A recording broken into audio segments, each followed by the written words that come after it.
Bonjour à tous, j'espère que vous allez bien. Alors, ça fait un moment que je n'ai pas publié sur mon mur, au moins 10 jours. J'ai pas fait de vidéo, j'ai pas fait des directs ou des publications parce que j'étais vraiment très occupée. Et on a aussi beaucoup de personnes au cabinet, il faut faire les suivis, il faut aider spirituellement les personnes. Donc, j'ai pas pu vraiment faire des vidéos. Mais je remercie déjà tous ceux qui m'ont envoyé des messages pour voir comment je vais et tout, pourquoi on m'entendait pas. Voilà, rassurez-vous, je vais bien. Ça va. Par la grâce de Dieu, merci pour vos messages. Ce dimanche prochain, c'est la fête des mamans. Et dans tous les pays anglophones, dans certains pays anglophones, ici en Côte d'Ivoire en tout cas, ce dimanche, c'est la fête des mères. Et la fête des mères qui est un symbole aussi spirituel. Qu'est-ce qu'on doit faire? Il y a une chose que vous devez savoir. Quand une femme met au monde un enfant, elle lui transmet son énergie. Quand elle met au monde un deuxième enfant, elle lui transmet encore son énergie, ainsi de suite. Voilà pourquoi, par exemple, quand une femme est vierge, elle est plus apte à recevoir, disons, à avoir des facultés spirituelles élevées qu'une femme qui a déjà eu des rapports sexuels. Parce qu'une femme qui est vierge, elle a toutes ses énergies au complet. Mais une femme qui connaît un homme perd une partie, comme on dit, une partie d'elle. C'est pour ça que dans l'Antiquité ou même maintenant, des gens recherchent des femmes vierges pour faire certains rituels assez bizarres. Parce que la femme vierge, elle est pure. La femme vierge, elle a toutes ses énergies au complet. Donc, on prend pour faire certains trucs bizarres. Mais, une femme qui accouche, elle perd quelque chose. Imagine une maman qui a fait 5 enfants. Elle va perdre quelque chose. Elle va perdre son énergie parce qu'elle va donner. C'est pour ça que déjà, être maman, c'est un don de soi. Être maman, c'est le fait de donner, de créer. Parce qu'en tant que mère, tu es une matrice créatrice. Et tu donnes, tu acceptes de perdre, de donner la vie. Voilà pourquoi une femme vierge va voir que ses facultés spirituelles sont très élevées. Mais dès qu'elle aura son premier rapport, ses premiers rapports, ses facultés vont descendre. Parce qu'elle va transmettre son énergie. Et quand elle aura des enfants, ça sera pareil. Elle va transmettre, donc ses facultés vont descendre. Vous comprenez? La femme est un trésor. La mère est un trésor parce qu'elle partage ce qu'elle a reçu elle-même à ses enfants. Et c'est après la ménopause que la femme va retrouver clairement toutes ses facultés spirituelles. Elle sera au summum parce qu'elle va garder ses énergies maintenant pour elle-même. Oui. Attention, je n'ai pas dit qu'une femme qui est mariée ou qui est sexuellement active ne peut pas avoir des dons spirituels. Non, j'ai dit que ça va diminuer. Et quand elle n'aura plus tout ça, elle va retrouver la plénitude, n'est-ce pas, de ses facultés spirituelles. Alors, c'est la fête des mamans. Qu'est-ce que tu vas faire? Bien évidemment que tu vas acheter un cadeau pour ta mère. Tu vas prendre quelque chose qu'elle aime. Et tu vas aller vers ta maman. Tu vas te mettre à genoux. Tu vas lui donner le cadeau. Tu vas embrasser les pieds de ta mère. Tout ça, c'est symbolique. C'est symbolique spirituellement. Tu vas embrasser les pieds de cette femme qui est ta maman. Et tu vas lui demander, Mère, bénis-moi. Tu vas lui demander de prendre une cuvette, de remplir cette cuvette d'eau, de prier dessus, de formuler des bénédictions pour toi. Et ensuite, cette eau-là, elle va prendre cette eau-là, laver ton visage, laver ta tête, et puis proclamer, n'est-ce pas, des paroles de bénédiction sur ta vie.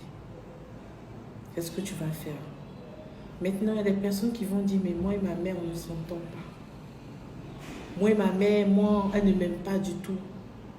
Il y a une chose que je vais vous dire, c'est vrai, dans toutes les familles ne sont pas, disons, des familles où tout est rose.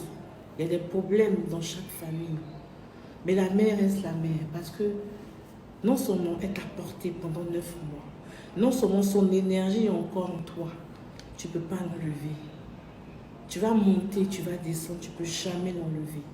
Et si tu n'es pas en accord avec ta mère, spirituellement, tu auras toujours des blocages dans ta vie.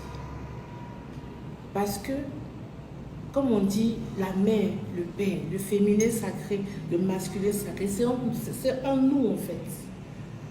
Et donc, tu dois respecter le féminin sacré qui est en toi et le masculin sacré qui est en toi. C'est pour ça que la parole dit, honore ton père et ta mère, suivi des commandements. Il faut l'honorer, même si elle est mauvaise, elle est sorcière, il faut l'honorer. Il y a des personnes qui disent, oh, ma mère, je ne peux pas lui dire, il faut l'honorer. Fais ce que tu as fait. Prends le cadeau, maman bénis-moi, embrasse ses pieds, donne-lui. C'est tout. Le reste là, ce n'est pas ton problème. Parce que c'est vrai qu'on a coupé le cordon ombilical quand tu es né. Mais le cordon ombilical spirituel n'a jamais été coupé. Si ta mère proclame des choses sur ta vie, ça va agir.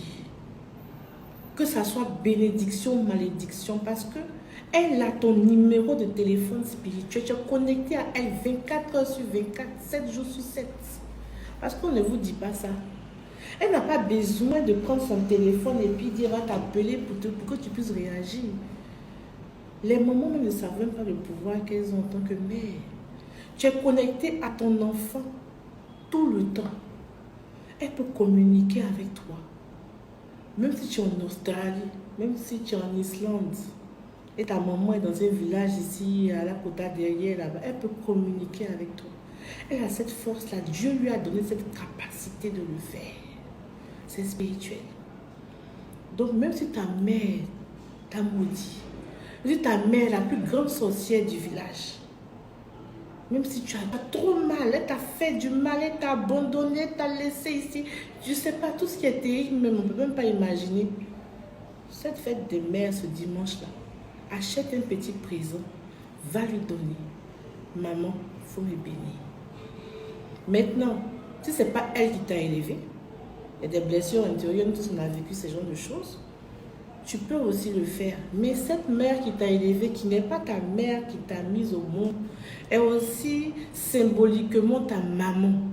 Ça peut être ta grande sœur, ça peut être même ta tante, ça peut être même une grande cousine, ça peut être même une femme même qui n'est même pas parentée à toi.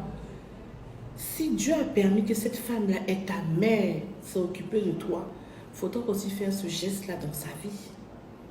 Tu vas payer un présent, tu vas prier, tu demandes bénis-moi. Parce qu'elle aussi, elle a un droit, comme la mère légitime, mais elle a un droit spirituel aussi sur toi. Donc tu vas prier sur le cadeau et tu vas lui donner. Si vous ne vous entendez pas, c'est aussi une occasion de resserrer les liens. C'est une occasion de demander pardon. C'est le plus petit toujours qui demande pardon. Donc, ta mère t'a fait du mal. Elle a peut-être une raison de dire qu'elle t'en veut. Va lui demander pardon et donne-lui un présent comme la fête des mamans. Toi, tu vas voir le déblocage qui va arriver dans ta vie. Tu vas voir le déblocage qui va arriver dans ta vie quand tu vas poser cet acte-là. Oui, c'est très important. Alors, n'oubliez pas d'acheter vos cadeaux. Voilà, de donner à votre maman. Si vous êtes à l'extérieur, que vous ne pouvez pas le faire, vous pouvez envoyer de l'argent. Et vous dites, maman, voilà le cadeau de fête des mamans, achète-toi ce que tu veux, fais-toi plaisir et tout. Et bénis-moi de là où tu es. Bénis-moi. Tu peux faire un appel vidéo avec ta maman sur WhatsApp pour qu'elle puisse te bénir. Voilà. Si toi, tu m'écoutes, que ça fait 5 ans que tu ne parles pas avec ta maman et que tu te sens à l'aise avec ça, vraiment, reviens sur cette décision. Peu importe ce que la femme a fait. Peu importe. Je sais que ça fait mal. Il y a des moments où c'est des âgés. Ça là, je sais. Mais mets l'eau dans ton vin et donne un cadeau, demande pardon. Voilà. Alors que Dieu vous bénisse abondamment et très bonne fête des mamans à toutes les dames qui écoutent cette vidéo. Je voudrais aussi rappeler que la formation du premier cycle va se faire ce samedi 3 juin ici au cabinet. Alors, pour toute information, pour toute inscription, appelez Madame Bomba, mon assistante, à ce numéro qui s'affiche sur la page. Surtout, ne cliquez pas sur les liens qui vont en commentaire sur cette vidéo. Ce sont des arnaqueurs. Je vous préviens, ne cliquez pas. Ce sont des arnaqueurs. Si vous voulez avoir des renseignements, appelez juste ou envoyez juste un message WhatsApp sur ce numéro qui s'affiche maintenant. Et concernant la formation, après la formation, vous serez inscrit dans le groupe App de Vie, qui est une famille spirituelle. Voilà, la famille comprend, il y a des chrétiens, des évangéliques, des catholiques, des musulmans, des bouddhistes, des animistes. C'est une famille où il y a toutes les religions, parce que tout ce qui nous concerne ensemble, c'est la spiritualité. Alors la famille s'agrandit, nous sommes plusieurs membres, voilà, et il y a aussi des groupes WhatsApp, des familles, des sous-familles dans le groupe App de Vie. Voilà, il y a un très bon fonctionnement, et ensemble c'est la famille, et tout ce qui nous intéresse c'est la spiritualité, c'est s'aimer, disons les uns les autres, et surtout être éveillé spirituellement. Donc voilà, vous pouvez toujours vous inscrire pour ce samedi. Portez-vous bien.